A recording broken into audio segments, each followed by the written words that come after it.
we all have a noggin. We all have a psyche. So yeah, I mean, I think back of Little Red Riding Hood and the Big Bad Wolf.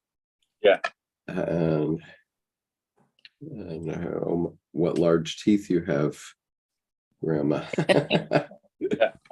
Well, okay. Making besties with beasties, or the turn about that is someone playing the bird with the broken wings. So yeah. Just okay, we're live online on YouTube, and good morning everyone out there in YouTube land. Today we're going to talk about hell, and as many of you know, I dropped directly into hell one time, and I'll provide the link to that later. I haven't gotten that part of my life in order yet today, but I'll tell you all about it. Meanwhile, I've been having fun on Threads because it's growing like Topsy, of course, and on Threads, just to get things rolling, I decided to just put out in my threads quotes from this book, Meeting the Shadow, the Hidden Power of the Dark Side of Human Nature. And I found this book. It was secreted away. I had put it in a safe place where I couldn't find it for at least the last 7 years. So I opened it up, and I started to, and the first thing I turned to, which is where I started with Threads, is this quote. And this is from M. Scott Peck. And the piece that he wrote in this book is called Healing Human Evil. And it is a predominant characteristic, however, of the behavior of those I call evil is scapegoating. Because in their hearts they consider themselves above reproach, they must lash out at anyone who dares reproach them. They sacrifice others to preserve their self-image of perfection, quote unquote. And so I'll just leave that out there in the ether for everybody. Well, that's excellent, because to me, if I want to look for the meanest person in the room, I'll look for the weakest person in the room, I'll look for the one who's the meanest. And if I want to look for the cruelest person in the room, I look for the weakest. And you always see the weakness coming from cruelty, and cruelty coming from weakness.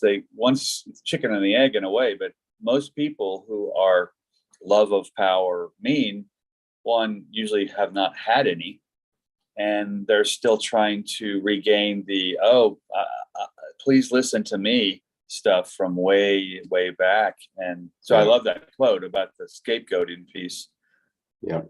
So anyway, good morning, Art, and good morning everyone on YouTube. We are on page 315 of the Red Book by C.G. Jung, the Reader's Edition 315. And it is the chapter entitled Hell in Liber Secundus. And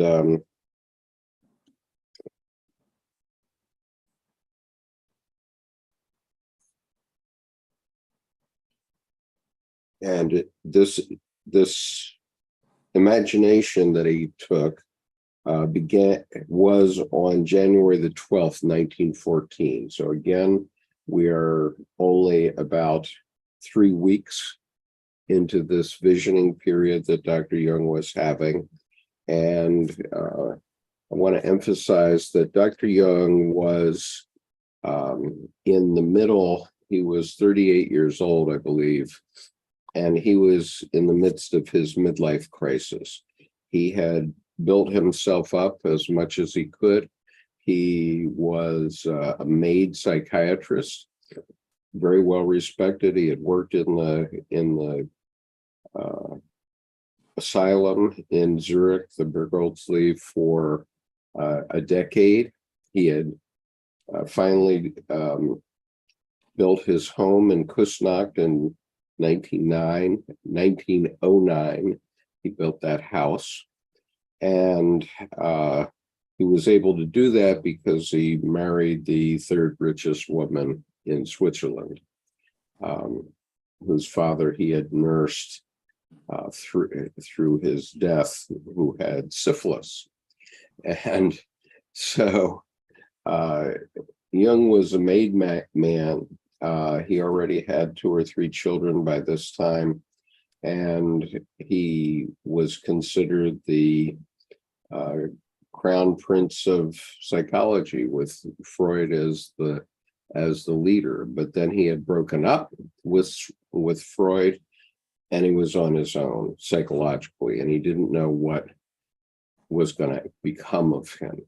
So that was the genesis, that was the beginning of this Red Book period. And he decided he better get a hold of what was going on in his own psyche and why he was feeling sort of at sea. And he started to make notes about what was going on in his own psyche, because it was pretty dramatic. The precognitive dreams he was having with respect to World War I were quite frightening, and he thought he'd better get it all down so that later he could figure it out. Now, some people think that he was close to psychosis at this time. I'm not a mental health professional, so I can't say about that. But what I would say is that he was lucky in that he knew,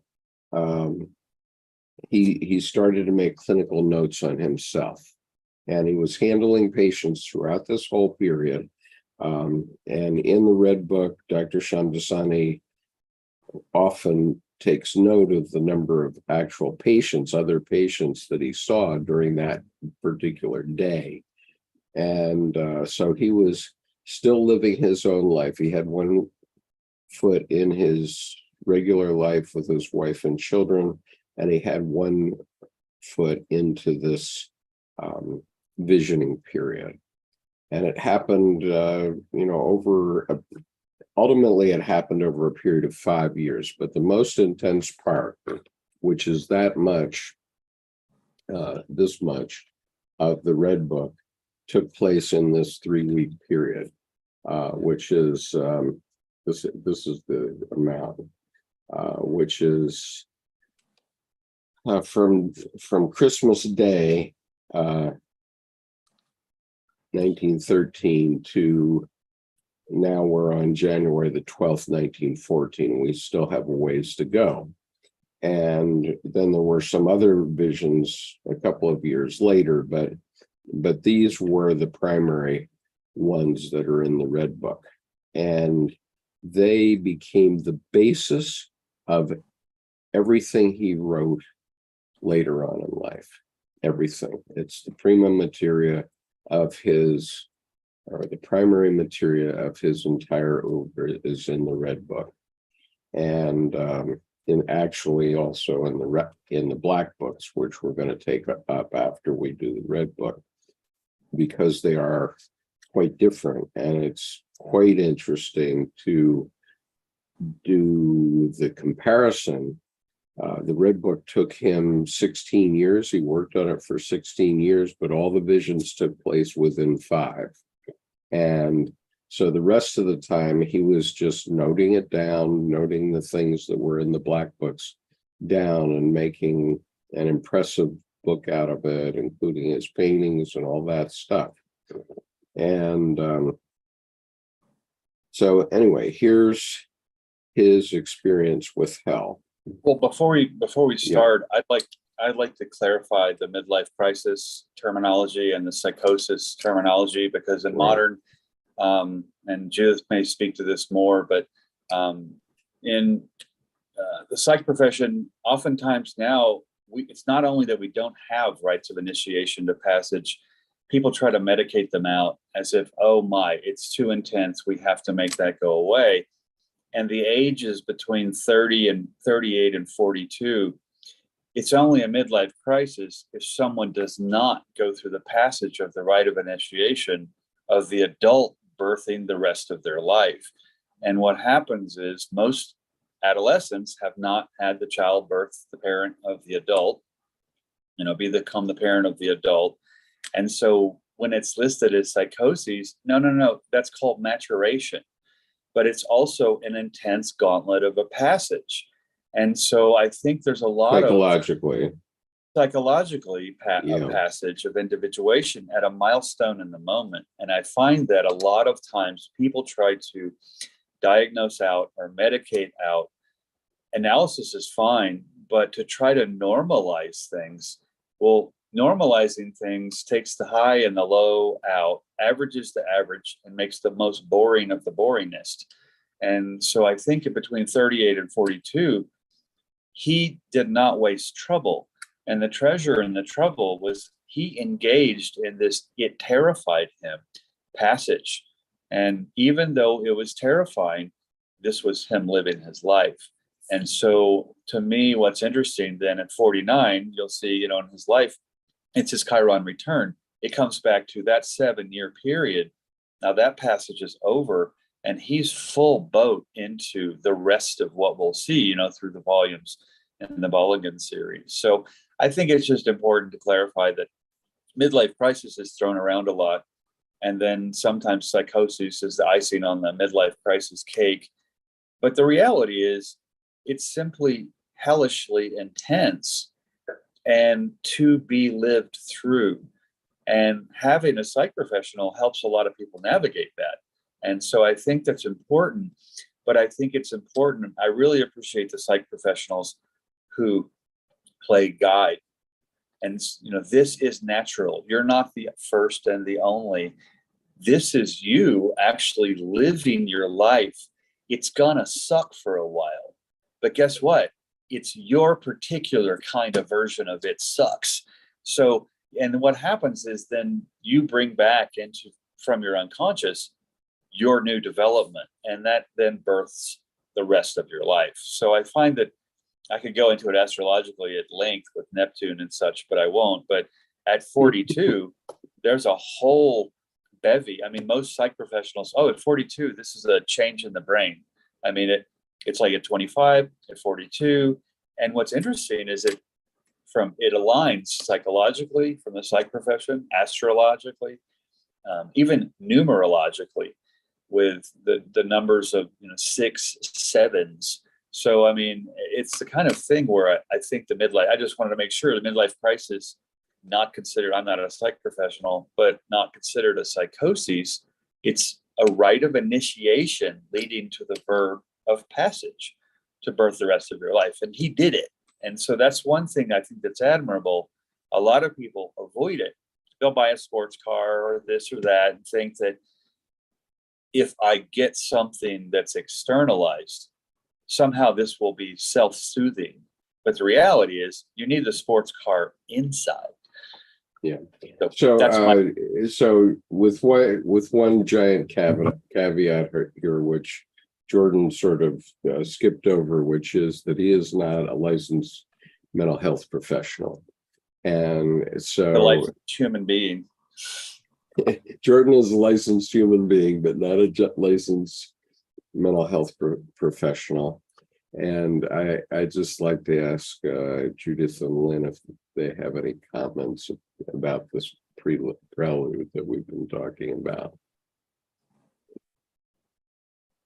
You don't have to say anything, by the way. Yeah, hi. I feel that, the midlife, this turning point that he was in and that he captured it is so helpful as a guide for all of us. Just as Jordan was saying, it's the time to hold on to yourself and feel it all and go through it, and not necessarily get divorced, buy the sports car, have an affair at the office, all those kinds of things that often happen when you start to discover a deeper level of knowing in yourself or feeling, because that's actually what's happening, is the maturation.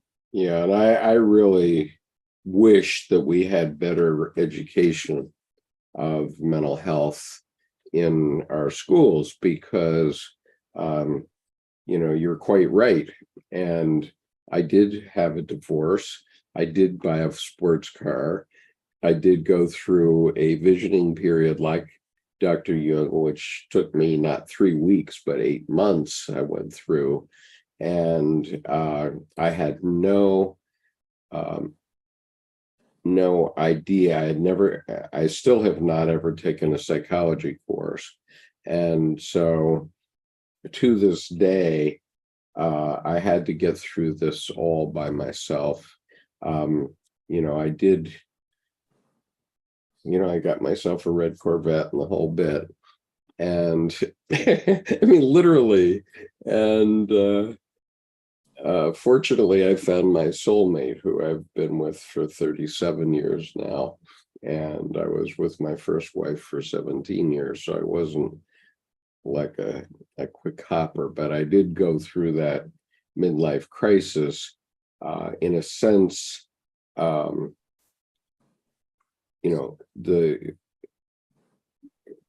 had to do what I had to do to have the rest of my life. And so what I've done since 1987 with Dr. Jung is he has been basically my mental health professional. And that saved me. And I've never had a formal psychotherapy session. Wow. So, and I did have an experience of dropping into hell for about a decade. And I had an experience of Mephistopheles jumping into my car with me at one point, which we'll talk about later. But I want to talk about Dr. Jung's experience now first. And it's interesting, actually, really quickly. I mean, to chime in here, for transparency, age 37, 2005, that's when I started my tarot deck. Age 41, that's when I finished it. Age 42, that's when it got published. So that whole, I called it my psychotic seasons, sitting, staring out the window, becoming these cards. And it's interesting because the theatrics, the dramaturgical, psychological, it was so intense that it was normal. So honestly, sitting in the garden felt like a numinous experience because it was so silent and crisp and clean. And so it's interesting. I didn't even think about what I was doing. And the 3 years before I started the tarot deck, I took 3 years off for forgetting everything I knew about tarot. No tarot, no astrology for 3 years. And the forgetting was forgetting. It was psychological weeding to make more room for the good stuff to, breathe and expand. So I find that it's interesting to hear different people's perspectives between ages 36 and 42. What happened in your life? What'd you do? And they'll always light up. And there's something always there. Like you said, the red Corvette, I love it because there's nothing wrong with any of it. But like you said, it is intense and those things happen. Life changes. Yeah. I do want to emphasize, though, that these passages that one goes through are not just one-off in midlife and then you're done and everything's hunky-dory for the rest of your life. That is not the case at all. And in my case, this process took 30 years to unfold. And it was only by studying Dr. Jung's work very closely, including the Red Book, that I was able to find my way out of it. And so now I I just feel totally called to do this work. Okay. And so, and I kept looking around for Jungian analysts to do it, and they weren't doing it. And you know, I criticized them rather roundly by saying that their group meetings, like the Jung societies, et cetera, are mainly mutual masturbation, I call it, and not really helping the public at large. And I finally went back and read Man and His Symbols, and Dr. Jung said, wow, if you think you know what to do, then do it, because we don't know what to do. Well, and I love that you said so that's called. what I've been doing. I love that you said called, because at that point in my life, it actually immediately, over a one weekend, became no longer about the success of my career and maybe showing up in the boardroom for a mediation as an expert witness with probably more clothes on than I made in a quarter a year when I got out of college. And so less about my success of my career and all about what am I in service to? And like you said, called, then you begin to live what you're in service to. And I find it no strange stretch. The body replaces the cells every 7 years. I find astrologically, psychologically, what I've seen with myself and my clients, every 7 years, there's this passage, either a midpoint or some third point, but there's this 7 year, what the movie, the 7-year itch. I mean, it's actually pretty astrologically based, and psychologically, I think you could probably speak to that as well. But the 7, I just want to give one YouTube comment, the light of day, and then we need to move on. It comes from Marnie, who says, I'm a mental health therapist and I am loving this conversation. Mental health education needs so much more than it is provided. So psychology in schools, that's what I've always said. said. Amen. I mean, slowly we've gotten meditation in most schools, so there's at least some vague awareness of it. Even in my Title I school this past year, there was some nod to meditation ideas. But I think still there's that people are afraid of the boundary between psychology and religion. And that's one of the key issues that we have going. But anyway, and so we're all in hell. Okay, in fairness, the shadow is here, and we have to face it. And well, the school nurse, and school counselor, you only go to them if you're in trouble, instead of except you don't go to them, right? Yeah, you don't go to them for mental health. No, it's just because you need to go to D-Hall or you need to get a shot. Yeah, right. Okay, let's go on. So here's the session. I'll read the first section here. Hell. On the second night, after the creation of my God, a vision made known to me that I had reached the underworld. I find myself in a gloomy vault whose floor consists of damp stone slabs. In the middle, there is a column from which ropes and axes hang. At the foot of the column, there lies an awful serpent-like tangle of human bodies. At first, I catch sight of the figure of a young maiden with wonderful red gold hair. A man of devilish appearance is lying half under her. His head is bent backward. A thin streak of blood runs down his forehead. Two similar daemons have thrown themselves over the maiden's feet and body. Their faces bear an inhuman expression, a living evil. Their muscles are taut and hard, and their bodies sleek like serpents. They lie motionless, The maiden holds her head over one eye of the man lying beneath her, who is the most powerful of the three. Her hand firmly clasps a small silver fishing rod that she has driven into the eye of the devil. I break out in a profuse sweat. They wanted to torture the maiden to death, but she defended herself with the force of the most extreme despair and succeeded in piercing the eye of the evil one with a little hook. If he moves, she will tear out his eye with a final jerk. The horror paralyzes me. What will happen? A voice speaks, and this is in italics. The evil one cannot make a sacrifice. He cannot sacrifice his eye. Victory is with the one who can sacrifice. Okay, I'll stop there. Comments?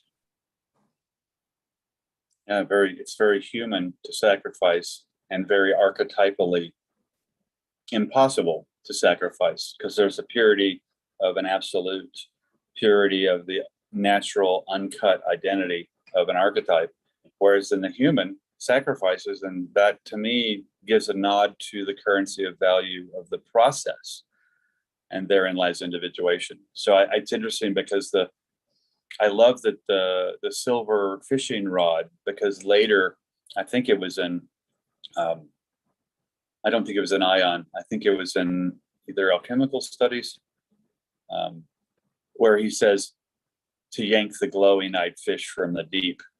And that's literally kind of the eye of the devil, and as that sun, which is Izdabar, which is the fiery star being. Okay. Or Venus and Lucifer, bringer of light. Okay, any other comments? Okay, moving on. The vision vanished. I saw that my soul had fallen into the power of abysmal evil. The power of evil so unquestionable, and we rightfully fear it. Here, no prayers, no pious words, no magical sayings help. Once raw power comes after you, there is no help.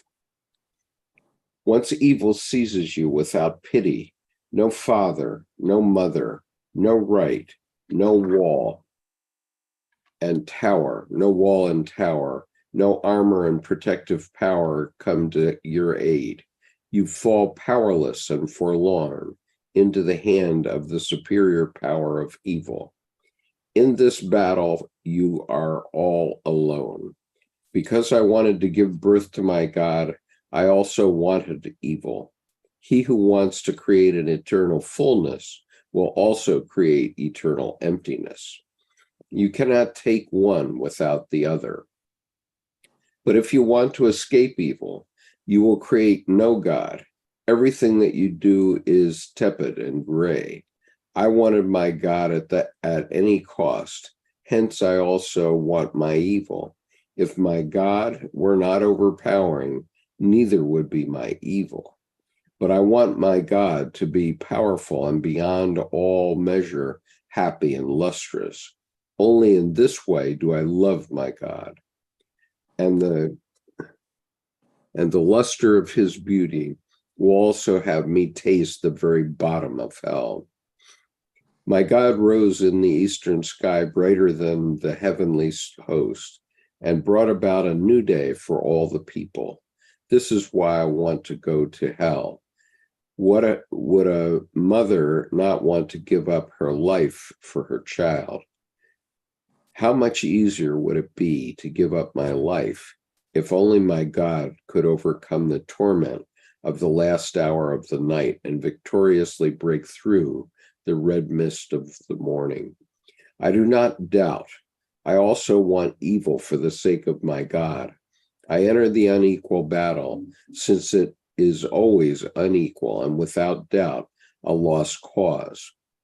How terrible and despairing would this battle be otherwise? But precisely this is how it should and will be. Nothing is more valuable to the evil one than his eye, since only through his eye can emptiness sees gleaming fullness. Because the emptiness lacks fullness, it craves fullness and its shining power, and it drinks it in by means of its eye, which is able to grasp beauty and unsullied radiance of fullness. The emptiness is poor, and if it lacked its eye, it would be hopeless. It sees the most beautiful and wants to devour it in order to spoil it. The evil knows what is beautiful, and hence the devil knows what is beautiful, and hence he is the shadow of beauty and follows it everywhere, awaiting the moment when the beautiful, writhing great with child seeks to give life to the god. If your beauty grows, the dreadful worm will also creep up you, waiting as its prey. Nothing is sacred to him except his eye, with which he sees the most beautiful. He will never give up his eye. He is invulnerable, but nothing protects his eye. It is delicate and clear, adept at drinking the eternal light. It wants you, the bright red light of your life. Okay, I'm going to stop there. Let me go a little bit further. I recognize the fearful devilishness of human nature. I cover my eyes before it. I put out my hand to fend it off if anyone wants to approach me for fear that my shadow could fall on him or his shadow could fall on me, since I also see the devilish in him, who is the harmless companion of his shadow. No one touches me. Death and crime lie in wait for you and me. You smile innocently, my friend. Don't you see that a gentle flickering of your eye betrays the frightfulness whose unsuspecting messenger you are? Your bloodthirsty tiger growls softly. Your poisonous serpent hisses secretly, while you, conscious only of your goodness, offer your human hand to me in greeting. I know your shadow and mine. That follows and comes with us, and only wants for the hour of twilight when he will strangle you and me with all the demons of the night. Okay, that's enough for now. Comments? I only have 10 words. The importance of the sacred and the profane in life. And I think he's really leading that so that not the average of the average. He's kept it in gray. The importance of the sacred and the profane in life. He's really speaking to that here.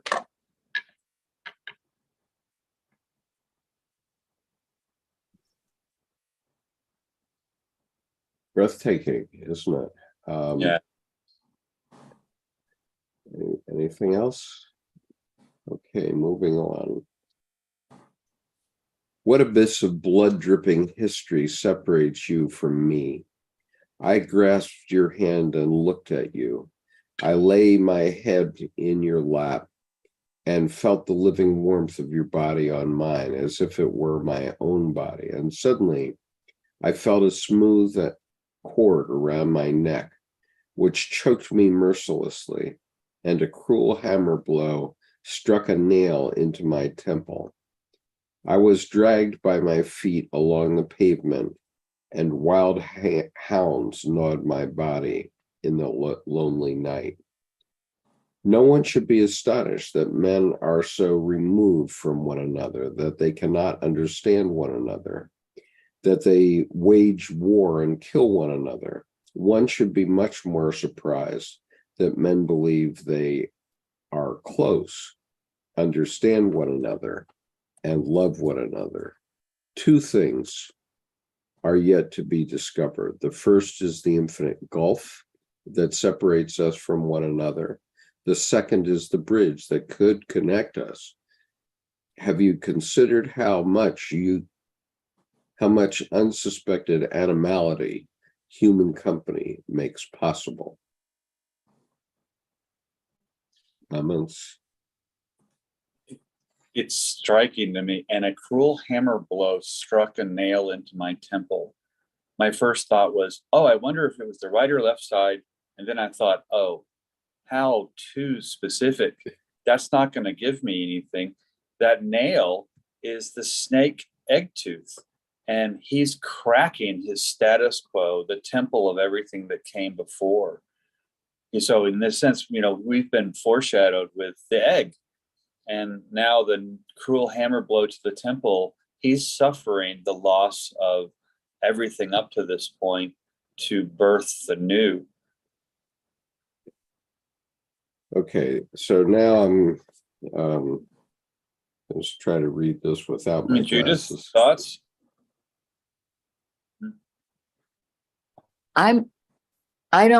This is the first time reading it, and I feel like I don't really, I understand his visions here and the non-dual of it, that, you don't have, who wants to ward off evil lives in this gray neutral zone of basically what the life of aliveness, of which the color red. So Yeah, I think well, if you're at an extreme, obviously you're either one or the other, and we see that in our current affairs right now. But otherwise, the rest of us live in the gray area, and that's why we have elections every 4 years or every 2 years, right? Because we have to take our temperature as a collective. And good morning, Michelle. Nice to see you. So this next section has a footnote, and it's in small print. So I'm going to take off my glasses and read it without them. I think I'll be able to read more directly. There's a footnote here that goes right before the next paragraphs. And here's what Shamdasani says. Jung's marginal note to the calligraphic volume, Khandogya Upanishad 1:1 through 7. The Chandogya Upanishad reads, quote, once when the gods and demons, both children of Pajapati, arranged themselves against each other, the gods got hold of the high chant. With this, they will overpower them, they thought. So they venerated the high chant as the breath within the nostrils. The demons riddled it with evil. As a result, one smells with it both good and evil's odors, for it is riddled with evil. Then they venerated the high chant as speech. The demons riddled it with evil. As a result, one speaks with it both what is true and what is false, for it is riddled with evil. Then they venerated the high chant as sight. The demons riddled it with evil. As a result, one sees it with both what is good to see and what is not, for it is riddled with evil. Then they venerated the high chant as hearing. The demons riddled it with evil. As a result, one hears with it both what is good to hear and what is not, for it is riddled with evil. Then they venerated the high chant as the mind. The demons riddled it with evil. As a result, one envisages with it what is good to envisage and what is not, for it is riddled with evil. Finally, they venerated the high chant as just this breath here. Finally, they venerated the high chant as just this breath here within the mouth. And when the demons hurled themselves at it, they were smashed to bits like a clod of earth hurled against a target that is a rock. The high chant is Om. And then our fairy tales, you get the 4 naked apes: see no evil, feel no evil, hear no evil, think no evil, and then boom comes the dirt clod on the rock. And that's the 4 psychological functions and the 4 naked apes. Right. And so every time we do something good, there can be evil associated with it. And,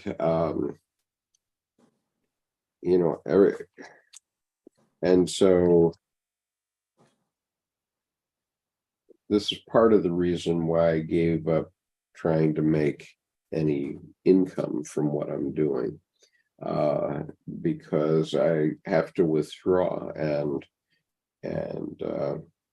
I'm descended from a group of people who thought buttons were too prideful, and so they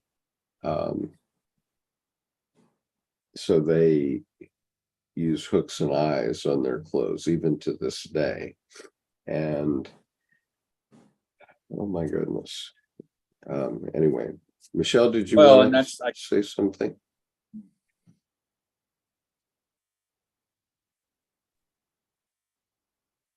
Hi, I just wanted to say hi. I'm glad to be here. Nice to see you. Our psychologist ladies have to go on to another meeting, but Judith says, thanks all, we'll catch the rest of your or on your YouTube recording. Okay. That's a beautiful example about buttons are too prideful and the hooks in the eyes, because it's interesting. You're Dutch, I'm Nordic, and within both of our lineages, there is this, and it probably in every lineage, but there's this prudish quality to some, like buttons are too prideful. And I always raise an eyebrow and turn around and go, well, oh my Lord, wow, you're going to put it all on buttons? Wow. And it's like, can you actually pick something that's not, and then I laugh and I have to like pot kettle black, why are you using such a prudish metaphor? And then I have to turn around to myself and go, why am I using a metaphor? Okay, never mind. Because then I'm, judgy instead of discerning. But the buttons are too prideful. It's one of those, oh, wow, you went way far on the pendulum in an imbalanced way. Hooks and eyes. I get the beautiful relationship of them, but buttons do the same thing. The button through the buttonhole. The buttonhole's the eye, and the button's the hook. So it's like potato, but how is the button prideful? Right, and that branch of my family, which is actually German, they call it Pennsylvania Dutch, but it's Pennsylvania Deutsch. Deutsch. Right. So the Pennsylvania Deutsch, to this day, we drive horses and carriages because they don't want to adopt modern machinery. But a horse and carriage is modern machinery too, and you can't. I think it's so funny because the hook in the eye, there's the hook in the eye, but oh my, the button, it's like shining. God forbid we actually, like what we do. Right. Everybody keep their head down. Yep. Okay. Love that example. Thank you. Yeah. And hi, Penelope. We're looking forward to seeing you at Confluence this year. Penelope Ryder, who's on YouTube right now, was the first to register for Confluence 23. And so at this point, I'll do a quick mention of Confluence 23 with a link because it's coming quickly. And we are limiting the participation to 50 people. and that's including organizers. And so it'll be quite an intimate gathering, and I hope you'll enjoy. And so I'm going to go on and read the last bit of this, and then I have on my clipboard the link to my run-in with Mephistopheles to share with everyone. But anyway, here we go. When my soul fell into the hands of evil, it was defenseless except for the weak fishing rod, which it could use, again with its power, to pull the fish from the sea of emptiness. The eye of the evil one sucked in all the force of my soul. Only its will remained, which is just that small fisher. I wanted evil, since I realized that I was not able to elude it. And because I wanted evil, my soul held the precious hook in its hand that was supposed to strike the vulnerable place of the evil one. He who does not want evil will have no chance to save his soul from hell. So long as he remains in the light of the upper world, he will become a shadow of himself, but his soul will languish in the dungeons of the demons. This will act as a counterbalance that will forever constrain him. The higher circles of the inner world will remain unattainable for him. He remains where he was. Indeed, he falls back. You know these people, and you know how extravagantly nature strews human life and force on barren deserts. You should not lament this, otherwise you will become a prophet and will seek to redeem what cannot be redeemed. Do you not know that the danger also dungs its field with men? Take in the seeker but do not go out seeking those who err. What do you know about their error? What do you know about their error? Perhaps it is sacred. You should not disturb the sacred. Do not look backward and regret nothing. You see many near you fall. You feel compassion, but you should live your life, since then at least one in 1,000 will remain. You cannot halt dying. But why did my soul not tear out the eye of the evil one? The evil one has many eyes, and losing one amounts to losing none. But if she had done it, she would have come completely under the spell of the evil one. The evil one can only fail to make sacrifice. You should not harm him. Above all, not his eye, since the most beautiful would not exist if the evil one did not see it and long for it. The evil one is holy. There is nothing the emptiness can sacrifice, since it always suffers lack. Only fullness can sacrifice, since it has fullness. Emptiness cannot sacrifice its hunger for fullness, since it cannot deny its own essence. Therefore, we also need evil.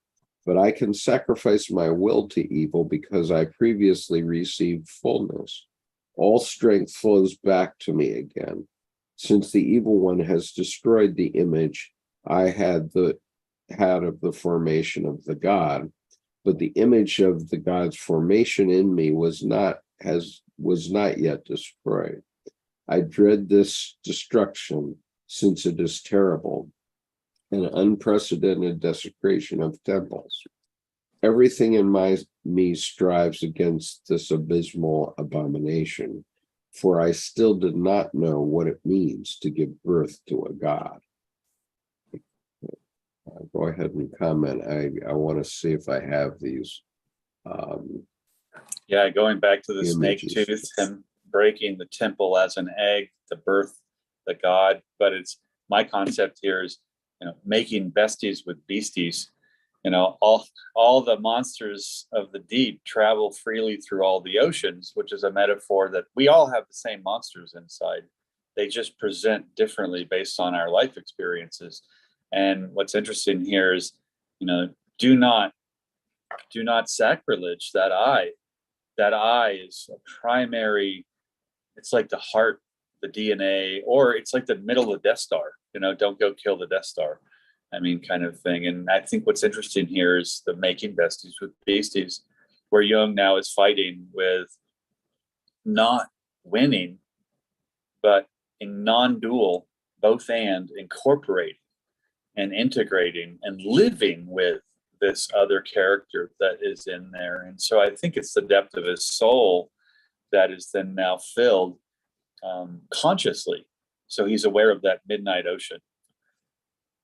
And as you had, Michelle, I'd be curious your thoughts on these several paragraphs too, because your military experience and the intensity of what you've personally gone through to be whole.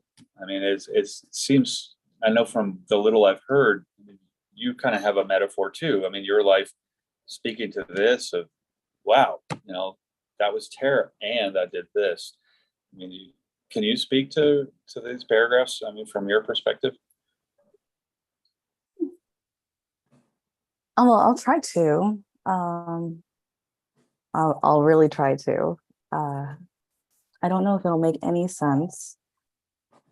I can really relate to the otherwise you will become a prophet. I look back on my past with such cringe and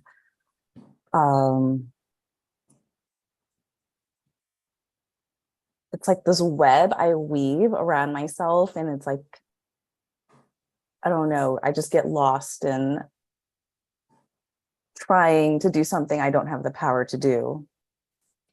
And it's really facing that. And I just have this saying, and it's really hard for me. It's stoicism. It's very in now. You don't lose people, you return them. Yeah, like even before birth, I just wonder on my life, like what made me decide to do those choices. Like in hindsight, it's the biggest turns in my road have been choices that I didn't really, they weren't logical and they weren't really well thought through. But they were the best. And they aren't something that I can plan. And it's just also deep. And the second I grasp it, I realize that I'm just the fool in the tarot card, the first card. I only know the major arcana and the cups cards. Those are the only ones I like. That's a full, the cups cards, there's all the psychological function of feeling, and you can get everything else from that because the wisdom of the ages kind of lives in our feeling. I love that you mentioned the planning part, and in a sense, reasons are unreasonable, not thought through, except in a good way that you still pursued. Because I laugh and listen to most any Navy SEAL interview. They'll say, well, the plan never survives past first contacts. So, you have to live it into being. And I love that you said these were the big things that were the most important. Are those things that probably were wholly unreasonable, but there's the compelling urge, the life force that you took the courage to move into. And I think that's, life is so much better when you live it like that, instead of, life is what passes you by when you're too busy making plans. Thank you for your perspective. I really appreciate that bridge across all of it. Yeah, it seems to me that all this really explains what this period that we're passing through. And there have been other more terrible times, I think, than what we're in now. But this is in a way a terrible time, and we have our talking heads that are totally quizzical. They just they don't get it. They don't understand what's going on, and so they keep trying to explain it by this or that or the other thing, and they repeat themselves ad infinitum on the television. And regardless of which side of the equation you're on, they all are doing the same thing. And each of us is going to have to make our own judgment when it comes time to pull the lever, and nothing else is going to make any difference as we as I listen to some of these polls they trot out. Holy smokes, they just leave gaping holes in the way they're polling. And so, in 2016, 98% of everyone said that Hillary Clinton was going to win the election based on the polls. And none of those polls turned out to be right at all. When the polls are like carrots in front of the donkey, who's going to see, oh, shiny, because the talking heads are skipping stones across illusory surfaces that actually don't even exist. They don't even get to the content of superficiality, much less drop into the substance. Right. And people are just led along by, ooh, shiny. Everyone's a squirrel, like. And, the sort of the quintessential moment for me came up when one of my lady friends was railing against the paternalism of society, and was really against men, and especially against men in red states and their behavior. And I just had to say, now wait a minute, those men are the salt of the earth. Those men are the men who protected me in Vietnam and got me back to the United States in one piece. And those men are Americans too. And then their jobs were eviscerated and gutted and sent overseas. I mean, right. So that labor that they salt of the earth, they're touching something, working with their hands, Right, making exactly. things, and idle hands. What happened? And so to me, I used to have that back and forth, but now when I realize sociologically, their whole livelihood, literally the livinglyhood, was gutted. Right, surely. And and I don't like what they say and how they act, but then I look back and go, but what would happen if my life was gutted? And then the hypocrisy just evaporates, and I have compassion for. I'd be beyond livid and angry too. Well, I just have to say, we're all brothers and sisters. Yeah. Like, no matter what we look like or where we come from, we're all one family. Yeah. And even, I guess, in the macrocosm and the microcosm, everyone I know has family drama. I'm not any exception. Mm-hmm. And family is very dramatic. Yeah, it can be. We're all brothers and sisters, and to me, that's what it all boils down to. Mm-hmm. Yeah. And the ability to, I think, have dignity and difference. And I banner that concept all the time. And it comes from Rabbi Lord Jonathan Sacks, who I discovered, I think, 2 weeks before his death several years ago. And it just was one of those, it was beyond non-dualism, and it was the both and.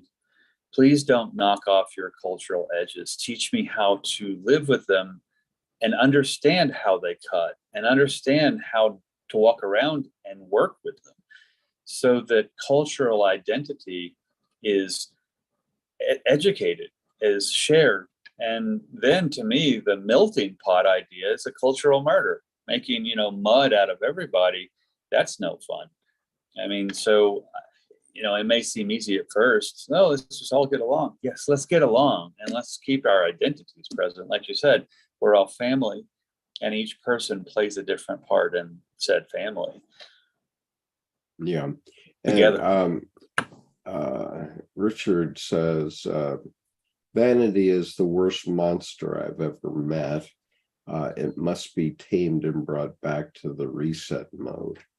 And, fundamentally, that's what we have to remember comes down to the essence of Jungian psychology, which is that Jungian psychology opens up the possibility of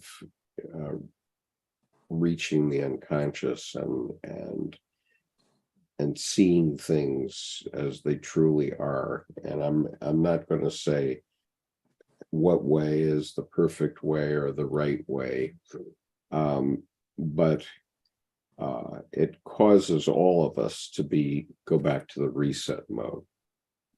So I love to see things as they are, because that's so very Zen. In Zen, you don't even inspect your expectations to see through blind spots. You don't just look, you see. And it reminds me here, in the Southwest, a journalist, asked Georgia O'Keeffe, Miss O'Keeffe, why do you paint your flowers so big? And she said, Sonny, everybody looks. I want to show them how to see. So, she's putting it right up here in your face as if you lean down into where the bee's going to fly in. But I think that Zen concept of seeing what is really there instead of what you want to see or what you expect to see.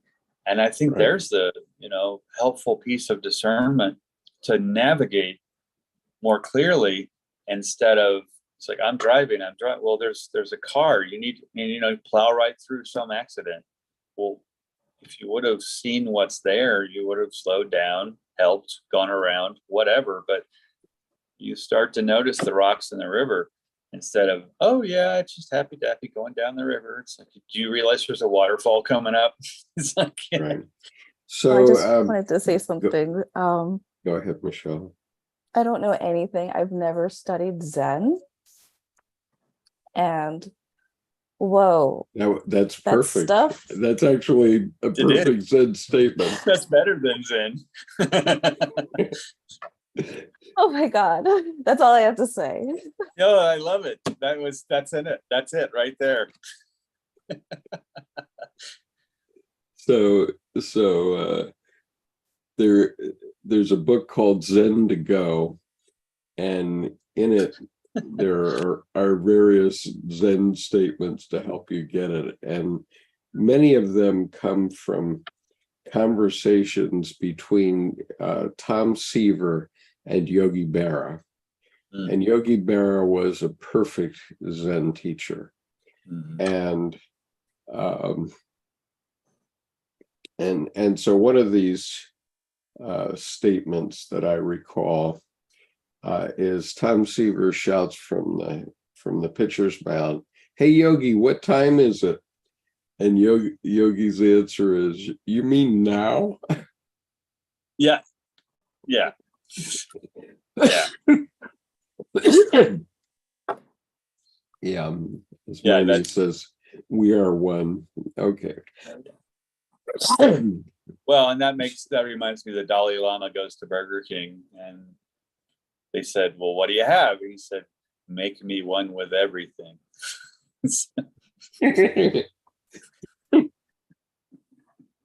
Okay. I have to, this chapter on hell is sort of short, so I have to enhance it a little bit with my own experience of hell, and just to help others appreciate the way these things happen in all of our lives. I have a daughter who went to Russia twice during her education, once in a junior year, junior semester, I guess, in Russia. And when she graduated from college, she was given a U.S. Information Service fellowship to go back to Russia, to a different city, and to study for about a year and a half. And during that time, she lived with a Muslim woman and her daughter. And she had a wonderful time. She spent a few weeks in St. Petersburg. I envy her for that. And when she came back, it happened to be her 22nd birthday. And she was alone in Washington. And so I called her up and asked her if I could take her out to dinner for her birthday. And she accepted, and I chose for the restaurant in Washington to take her out to dinner, this Afghan restaurant, which I don't know if it's still there, but at the time it was wonderful Afghan restaurant. And, some people say Afghan food is the most delicious in the world. I certainly think it's among the best that I've ever had. And this restaurant was the creme de la creme of the Afghan restaurants around. And so we had dinner together, a beautiful 3 hours, father and daughter alone. And the restaurant was essentially empty. Maybe there was one other party in there while we were there.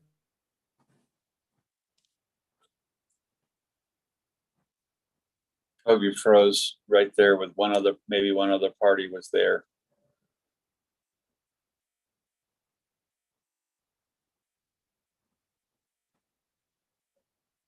And I'm You sorry. froze with right as you said, maybe one other party was there. So you basically got us into the restaurant, and then your video. Okay. So it was a lovely evening together.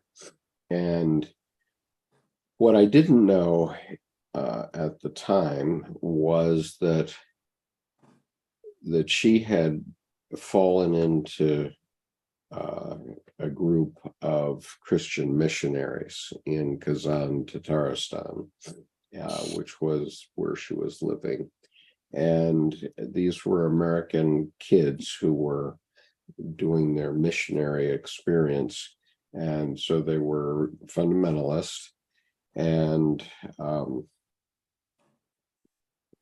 she had quite an experience. She had a numinous experience, which I heard her describe once, and I'm sure it was a genuine, authentic one. And so we had this lovely, it was the first time I'd seen her after she'd come back from Kazan. And so it was this lovely reunion where we were talking about the fact that she'd grown up in Japan in part, and we'd been out around the world together. One year we left Tokyo and came around through Europe, and we toured Europe for 3,900 kilometers in a Opel Cadet. And that's an experience by itself. Right. And I can vouch for the fact that the Autobahns, people do go creaming down them, especially in Germany at 160 kilometers per hour, about 100 miles an hour, or no, even faster than that. But I could only get this Cadet going with the 5 of us in the car, my wife and my 3 little daughters. I could only get the Cadet going about 100, I guess. And cars were zooming by us all the time. But we drove from Rome up to the tip of Denmark. We went to Elsinore Castle, and then we cut back and came through Amsterdam, and then returned to Paris. And that was the end of our trip in Paris. And we went into Ostend, Belgium, also, where my company had business. And so it was a really tremendous European tour. And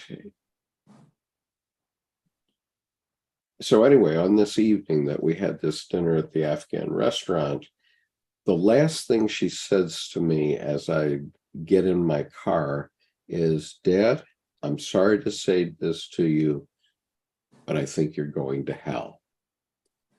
And bang, at that moment, I just fell into hell. And I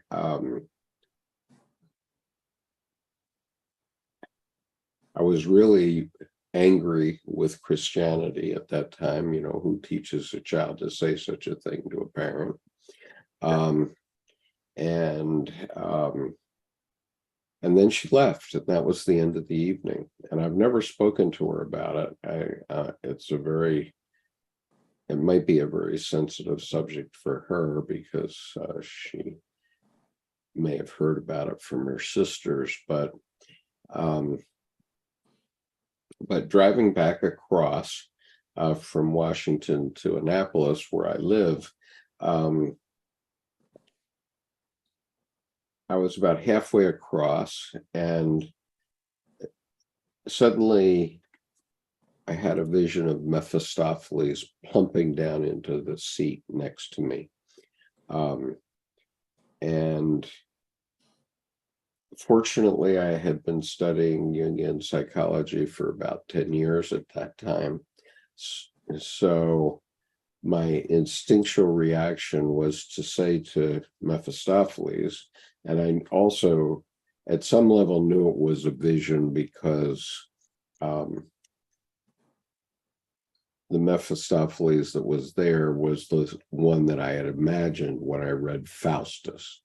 So it wasn't any other devil, it was that devil, the devil that I remembered from Faustus. And so I said, "Well, you can have my immortal soul on my death, provided none of my daughters think that of me for the rest of my life." And boom, he was gone. The whole incident took maybe 5 seconds, but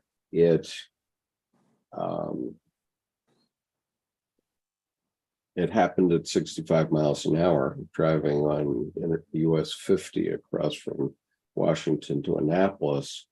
And I can imagine that if somebody else had had that vision and weren't prepared for it as I was, and my reaction was only instinctual, but still I was prepared for it. And so later on, as I unpacked it in my mind, I realized that it was the kind of vision that Jung talks about.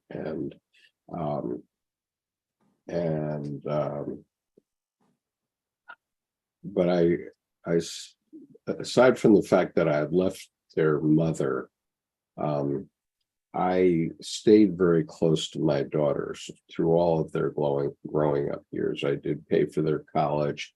I went and visited them every 4 to 6 weeks for 15 years.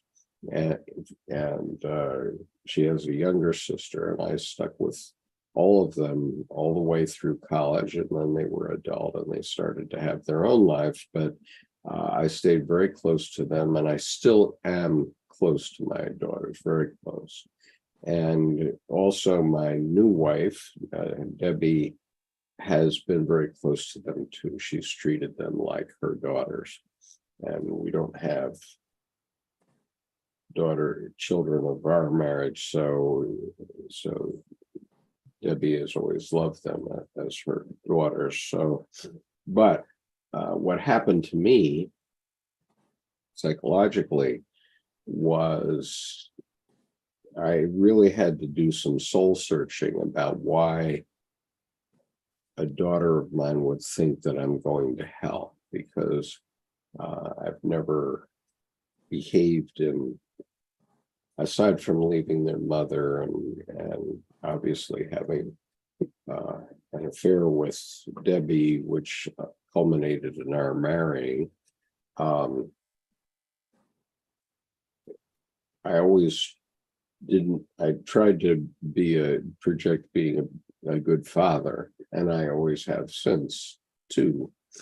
But the hell was trying to come to grips with myself and my perception of my daughter's psyche, so that first I could forgive her. And it really took me more than a decade to accept Christianity in any way, shape, or form, because I realized that all the fire and brimstone preaching that fundamentalists especially hear is really those pastors trying to create that kind of vision in people so that they're scared. And so they're making people live by fear. And they're making people come to church and put money in the collection plate by fear. And so that branch of Christianity doesn't seem to me to be authentic, although I'm sure lots of people would argue this point and so on. But I realized that they were actually trying to get people to have visions like that and scaring people back into the pews for the last 2,000 years and more. Almost 2,100 years now. Well, fundamentalist and fanatical anything, to me, are one of the hallmarks of evil, because it's keeping someone terrified. I mean, even beyond the deal with the devil, that thing. I think I didn't think about this until now, because you've shared that story innumerable times. But what's interesting today, what really came to me, because you can connect, you can have numinous experiences as a part of daily life. And I think in that moment, maybe your tree was growing to heaven, and right in that moment, boom, your roots grew to hell. And there was a wholeness, but that also stretches you, it distends you, and it's painful. And especially coming from a daughter. I mean, you're dealing with love disappearing potentially. And so I love the fact that, though, you now have a larger family, you and Debbie and your daughters and your ex-wife and her husband. And what happened to me, that's beautiful, because now what you're doing, I mean, that puts your money where your mouth is. And, you didn't waste the trouble. And now the treasure in the trouble is much larger than that trouble at that moment. Yeah. Well, Richard says Jesus is a personal experience. Well, Richard, this is had nothing to do with Jesus. Jesus wasn't part of my visioning, and I finally grown beyond all religion in a sense, and the Dalai Lama's written a book called a Religion of One's Own, and so on. We all have to have our own religion, and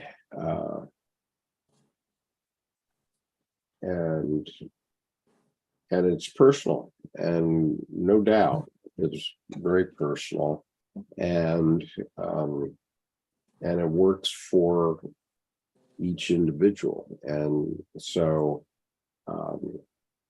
I like the Yeah. concept that I think it was Alan Watts said, breath is prayer. Breath is prayer enough.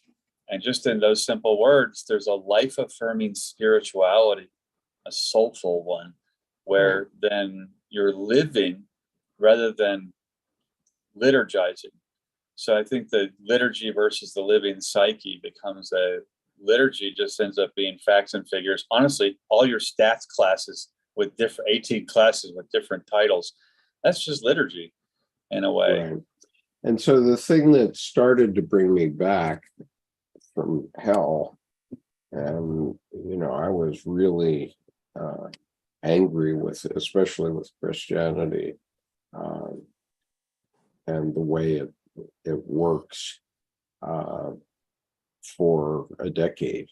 And I wasn't angry with my daughter for more than 30 minutes the rest of the way home, but I really had to get to the grips with it. But the thing that started to bring me back was when I saw the video you can see here on YouTube of Carl Jung being asked if he believes in God. And he said, I have no need to believe because I know.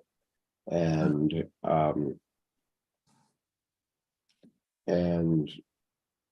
as I gradually started to realize that I was having numinous experiences daily, not big numinous experiences daily, but I was having numinous experiences daily, and many times I have large ones, which some of those you can get from Finding the Living God, is the lecture I gave back in 2019, which you can find on the homepage of this YouTube channel. I started to see how all this comes together, how all these things come together. Patrick makes the comment, God has never once told me to fear it.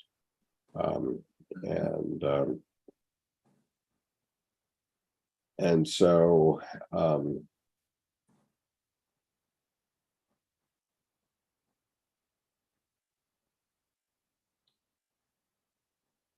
and Richard says the Catholic Mass is a God magic rite. Well, okay. So the point of Jungian psychology, which now is the point of all religions, is to bring you to your unconscious, to open the portal to your unconscious. And that does the healing for you. And so religions of all kinds backed into this. They didn't know what they were doing from a psychological perspective over the last 3,000 years or more. And this reading that I just did reminds me of the Bhagavad Gita, where when the two sides on the two sides of the mountains, and it very much sounded like that. And that whole path, that clear path between the sides, that's Right. that one moment numinously living on that serpentine path of the yin yang between. Right. But you have your meridian is on the property line, and 1 foot on one side and 1 foot on the other. And there's dignity and difference. Yeah. Not when the battle happens, but right in that moment, there's a purity of there is no need to agree.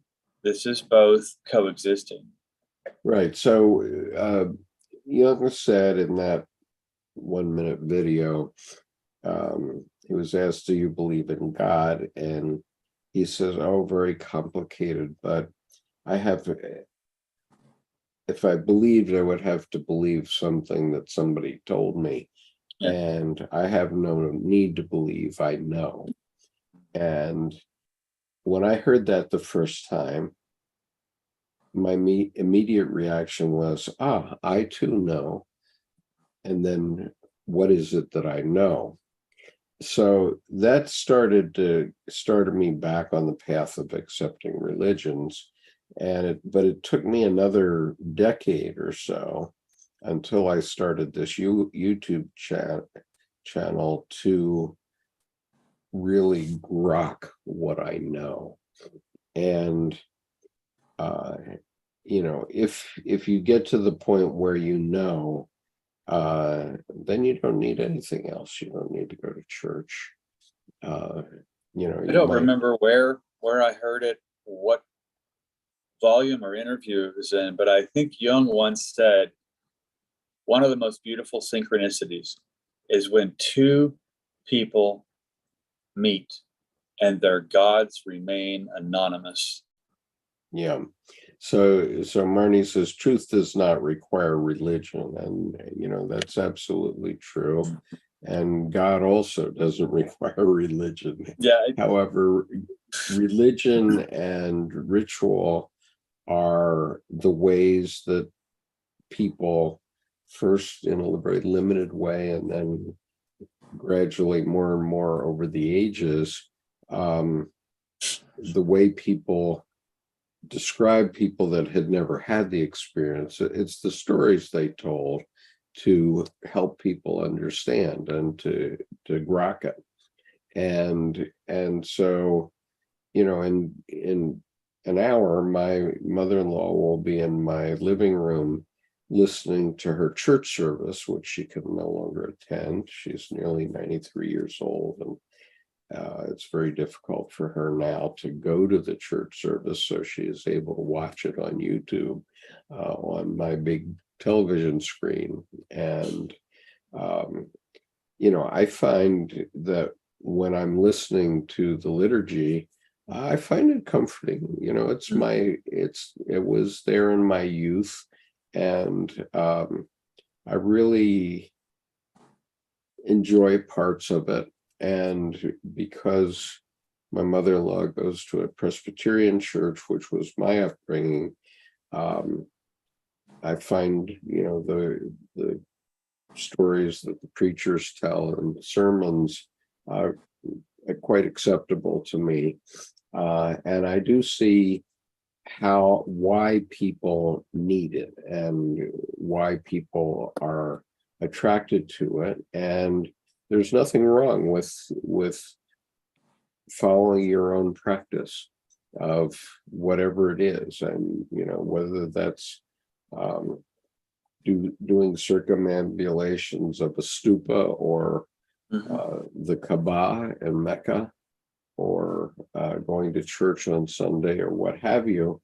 Putting money in the collection box is a sensible thing to do, because it's allowing the people who do go to divinity school the ability to go on and keep teaching in the traditional way.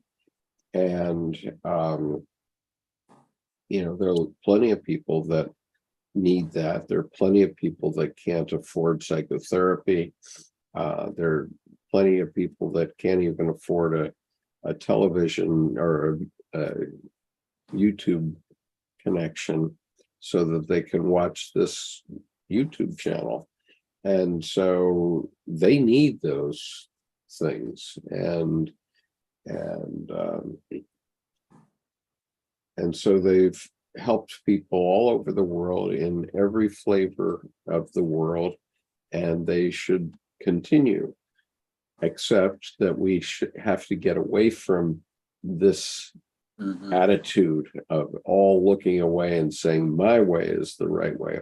God only follows the Christians, or God, my mother-in-law is 93 years old, and before her death, her elder sister, who was a fundamentalist, said, well, I'm about to go to heaven because God's promised that to me.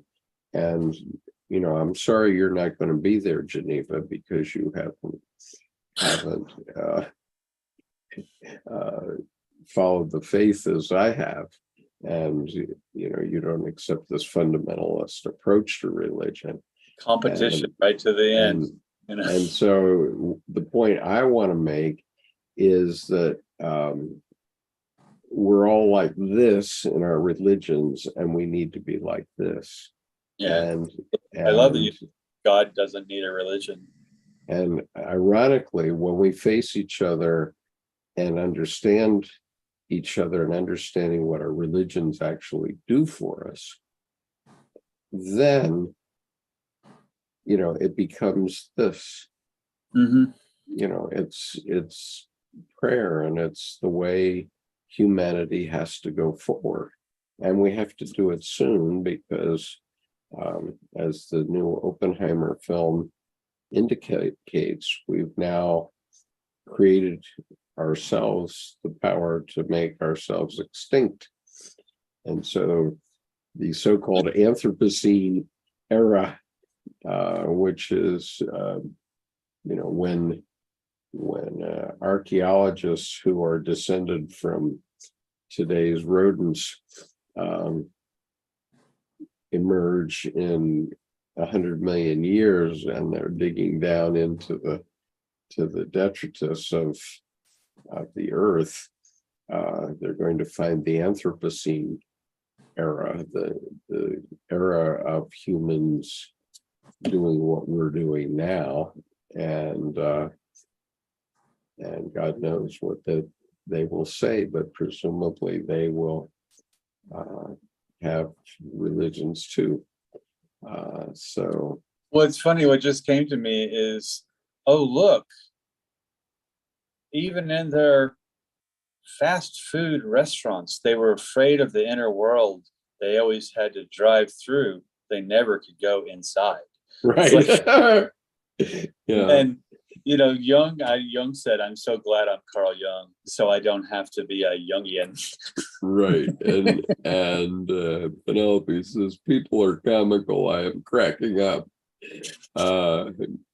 And Dionysus says, phew, let's hope Christ or Kali don't make an appearance. Well, I mean, they're here with us every day. Ticketmaster would put a pretty big fee on that. Yeah. And but I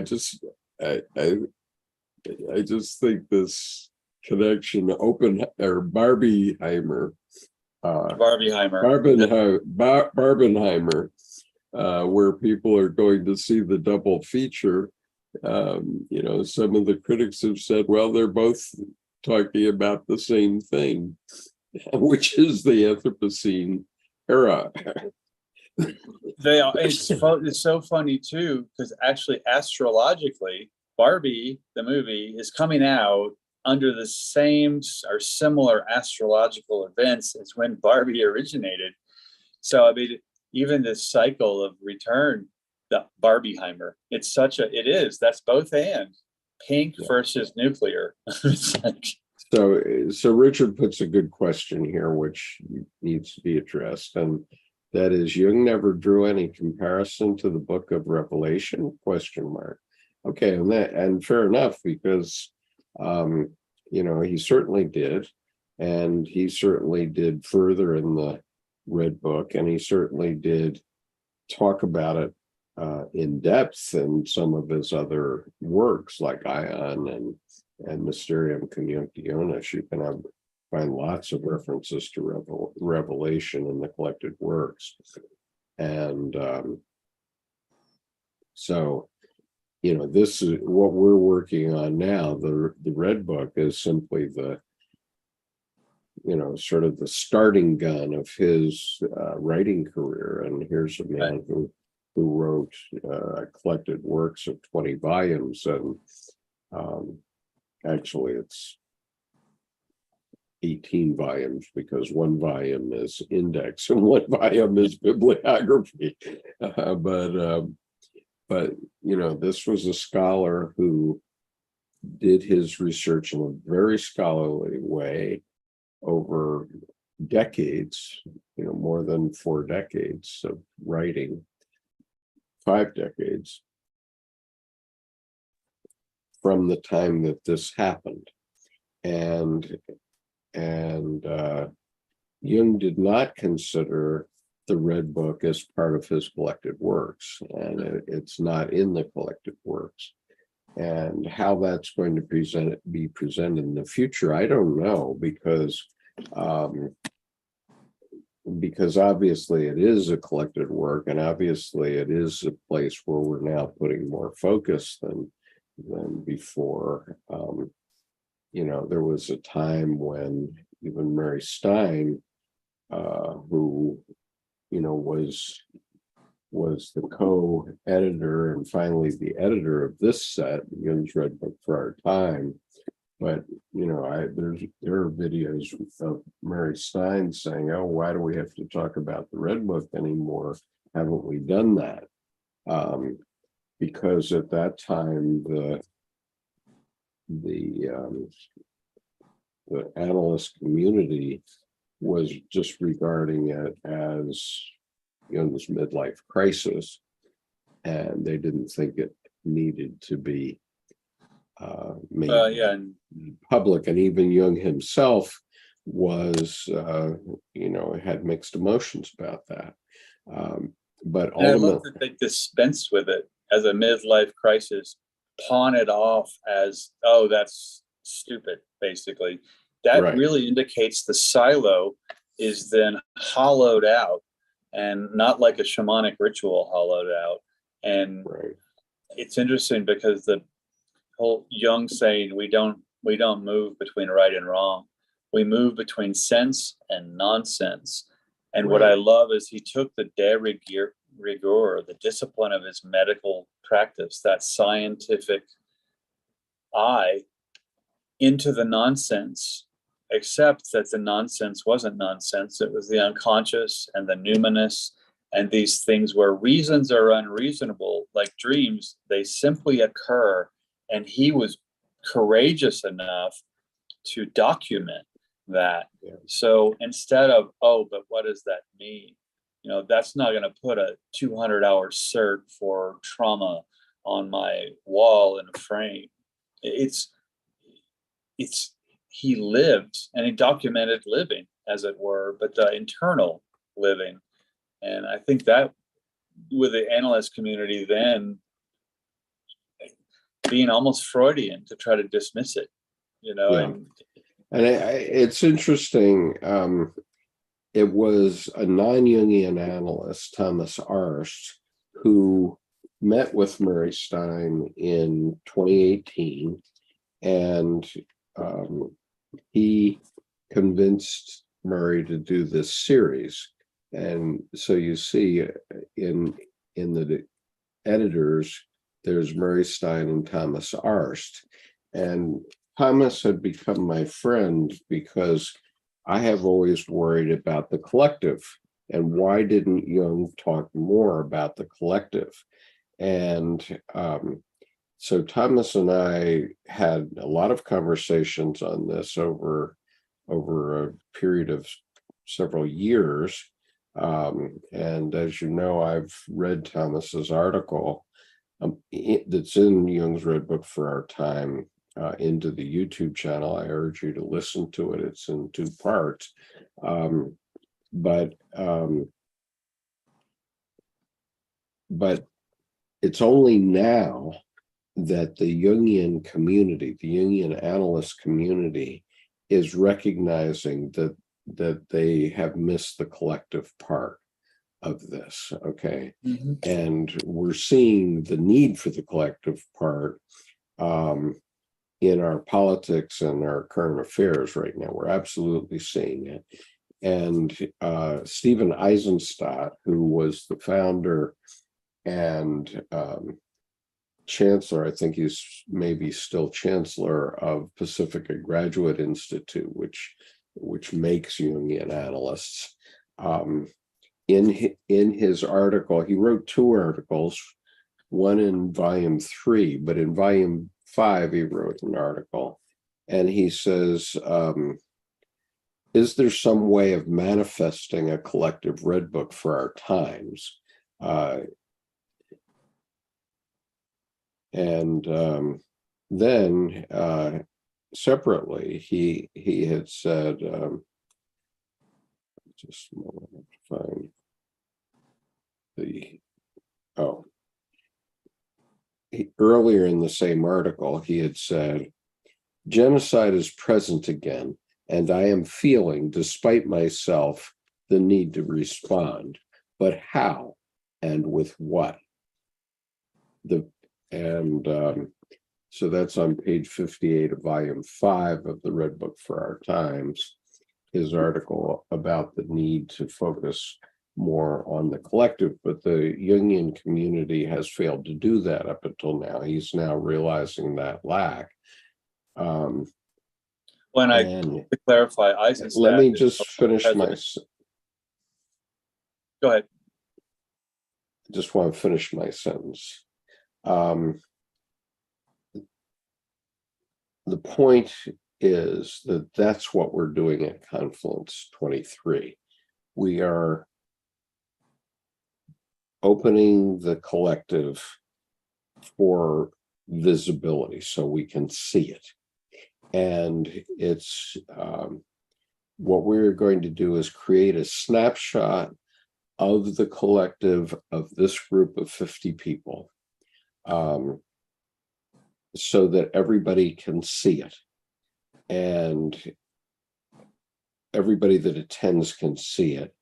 And that will be the beginning, or actually the beginning was May the 7th, 2021, but that's a longer story. But it will be the beginning of further dissemination of the need to analyze the collective and understand what's happening. So I'm sorry, Jordan, go ahead now. No. Pardon the interruption. There was some tectonic movement in Pacifica over the summer, and in September, Dr. Leonie Madison was brought in as president of Pacifica. So Eisenstadt was out, and then she was installed there as the president now. Well, so I think he may still be chancellor, though. Right, but then the president, there was some tectonic movement, and she was installed then as the president. So she's the president, but he has this overarching title, I think. Still, I'm not sure, but I haven't paid close attention to the politics of Pacifica. So. Yeah, I didn't until like December, and then it was I missed the boat. So I mean, and it also is not priority, really. Yeah, but in any case, that's what we're addressing in Confluence is the collective. And it's something that the Jungian community, the Jungian analyst community has essentially kept under the rug for all these years, including Jung himself. I mean, even Jung had mixed emotions about publishing the Red Book.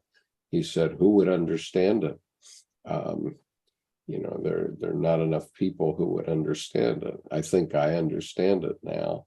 And that's why I've read it online once straight through. And now we're doing this series so that we can discuss it and talk about these issues, which are of such great importance to the world. And I think also too, a lot of that people won't understand it. Basically, I think is a poor excuse to demean people and control that, they're too young or they don't know enough. That I think put things in front of people early, and when they understand them, they'll start to utilize them. I mean, just the game hopscotch, hop, hop, 2 on the side. There's the tree of life, the Kabbalah, right, without all the Hebrew, without the Sephiroth, and without the past, but playing on the tree is a beginning of that whole system.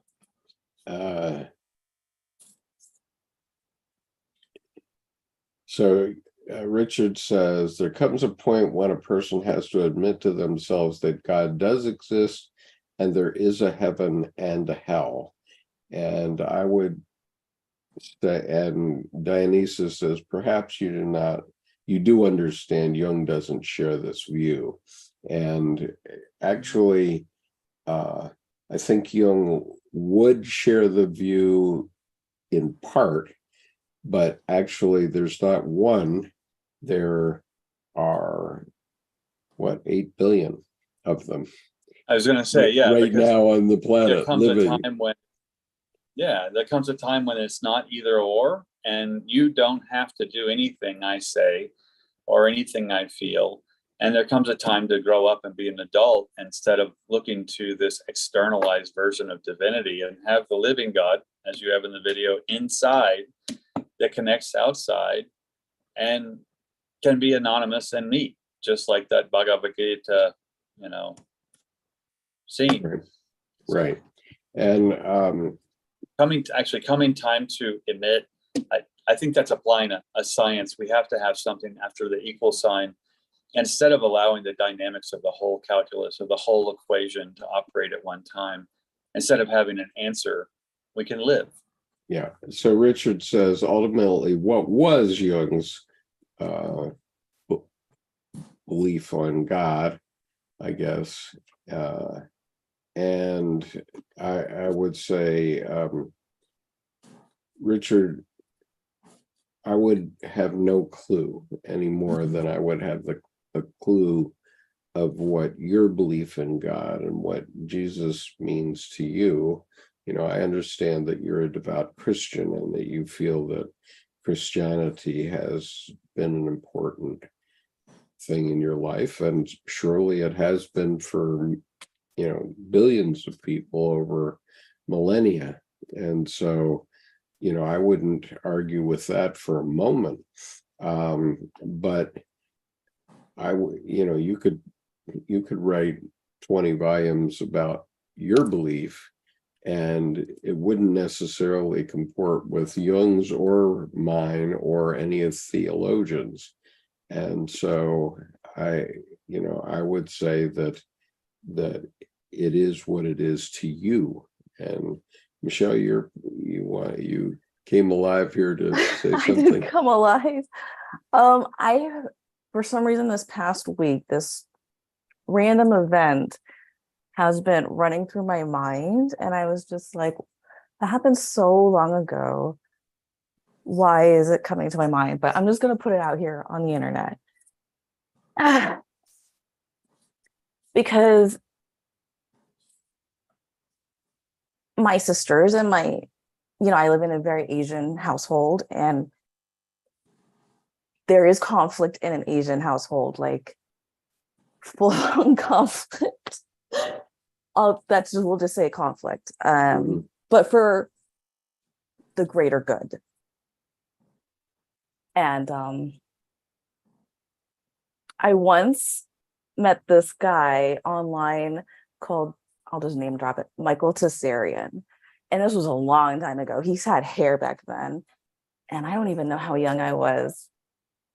And he was a weirdo. Like, even the weirdos were like, who is this guy? But anyways, I just read his stuff, and we got into an epic battle, and I wonder if he still has the emails. And then I had deleted my end of the emails, but I wonder, he seems like the type that saves everything. So, but anyways, I'm not saying, I'm just saying it happened, and look at him now. All right, I'll put it out there. I love that you said that, because that's what I love so much about Jung's response. Do you believe in God? He did not say yes or no. He said, I have no need of belief. I know. Well, what happens? He's not going to explain it to you. He's unthreatened. He's himself. It's his whatever it is, because he didn't say yes or no to the noun, God. He said, I know. Well, so we have no idea, like Skip, we have no idea what he knows. But the thing is, what's beautiful about that is it really poetically and with authority and leadership says it's personal. And I think that's the biggest piece. So needing to know what Jung, that's his business. I think that's none of my business. Okay, and I do have to just clear. Like, where is he now? I mean, there's a whole. Yeah. Well, I don't think he wants to ever talk to me again. I Gambling away. I do have to clear up one thing that's coming through on your YouTube.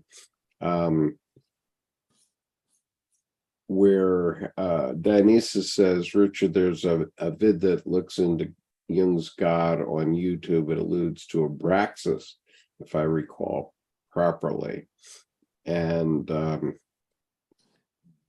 what I would say is, don't get too focused on that. I mean, I agree that the Jungians who put together the collected works did use the statue of Abraxas on the cover of Ion, but it's pointing to a visionary image of something, and Jung did not believe in Abraxas any more than he believes in a horned toad. Good example. Right. Absolutely. And so Richard says, I found all the alchemical steps in detail in the Bible. It holds the secret to it all. Well, Richard, I agree with you, and I agree that the Bible, which is the most published book ever in humanity, has helped a lot of people, but it also contains the key to genocide and all sorts of other shadowy things. So I would just be careful. I think it's impressive that it's the most grammatically correct book, but only because it's been edited so many million times. Yeah, you rarely find a typo, and that's where they're, oh my. Right. Okay, so the social networking happening thing right now is Threads, and as much as I've moved away from Facebook, I have put a membership on Threads, and I urge everybody to follow me. And my handle is very easy. It's at Skip_Conover, which is the same one that it is on Twitter. Although I'm using Twitter less since Elon Musk has destroyed it.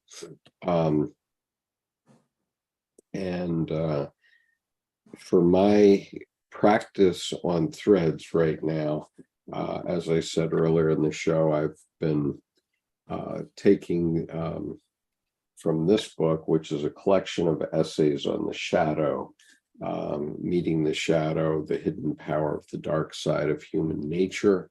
And this is something that we all desperately need to know about. And so this is a very old collection. Let's see, it's been buried on my shelf for 15 years at least, but let's see, I think it's 1991. Yeah, 91.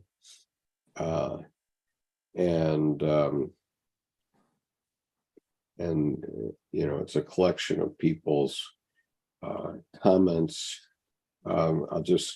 There are a few little quotes right at the beginning of it that I'll just quote.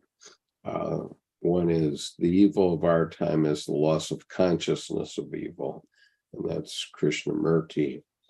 And then, something we were withholding made us weak until we found it was ourselves, and that's Robert Frost. And then there's a little longer quote here. If only it were all so simple. If only there were evil people somewhere insidiously committing evil deeds, and it were necessary only to separate them from the rest of us and destroy them. But the line dividing good and evil cuts through the heart of every human being. And who is willing to destroy a piece of his own heart? And that's from Alexander Solzhenitsyn. And then one final one, that which we do not bring to consciousness appears in our lives as fate. And that's C.G. Jung. And as I say, when I found this in my heap as I'm moving my office here, I just opened it to M. Scott Peck. Scott Peck was the author of The Bridge Less Traveled, which I urge you to read. But he wrote an essay in here entitled Healing Human Evil. And I just, I often open books and see what it shows me right away. And this is the beginning of the paragraph that I have been quoting on Threads. A predominant characteristic, however, of the behavior of those I call evil is scapegoating. Because in their hearts they consider themselves above reproach, they must lash out at anyone who does reproach them. They sacrifice others to preserve their image of perfection. And I won't read the example that he gives, but this is on page 178 of this. And there's that preserve the image of perfection, which is distant and avoiding life, because the chaos, the nature, that's the mixture. And you get this perfection, it comes back to the, ooh, shiny, we're number one. Oh, I'm standing on the podium. And it's like, not that winning's bad, but it's the kind of thing where you got to live. And, you got to live. Right. And Richard does make a fair enough point. He says belief comes through knowing and experience. And, I would say that's a fair enough comment, that it comes through knowing and experience, and that belief in Christianity or any other religion is a perfectly valid human reaction to knowing and experience. That's certainly true.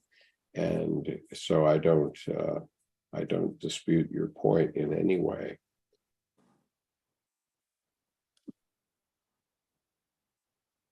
Yeah, Marnie says, what about all the books that were left out of the Bible? Just saying. The Gospel of Mary Magdalene, the Gospel of Thomas, etc.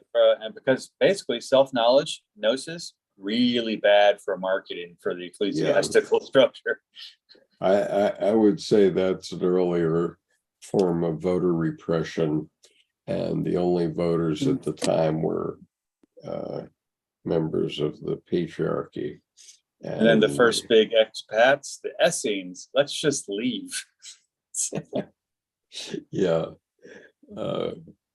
gonna need to go. I've got to go too. So good luck, Jordan, and stay cool if you can. Well, we don't have heat index. We're back in the 80s kind of thing. So that's good. Thank you. Hope you stay cool as well. Yeah. Okay. See you next week. Oh, the next week is going to be rough. So everybody beware. It is the sacrificial murder. And it's not an easy passage to read and to understand and to appreciate. And if you have a swing issue, you're duly warned. So bring the barf bag, buckle up, and get some pads, and we can. Yeah, we're gonna rock and roll. The sacrificial murder next week. All right, take care, everybody. Have a great day.